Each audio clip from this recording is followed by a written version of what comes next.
सोबतीला 30,000 सैन्याची कुमक, बलाढ्य सरदार, घोडे, हत्ती, गाढवं, बैलगाड्या हे सर्व सोबत घेऊन कारतलब खान शिवाजी महाराजांना नेस्तनाभूत करण्यासाठी कोकणामध्ये उतरण्यास सज्ज होतो.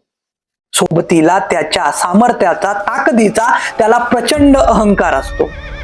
परंतु सह्याद्रीचा छावा असणारे महाराज त्याला उंबरखिंडीमध्ये गाठतात आणि मुघलांची पळताभुई थोडी होते.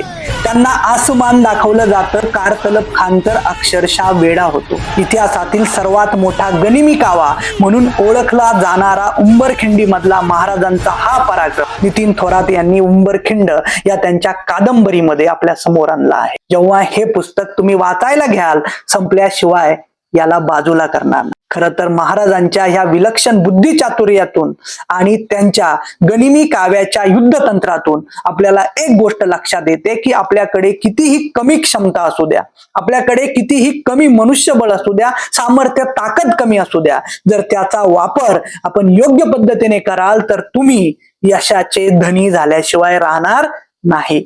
जय शिवराय.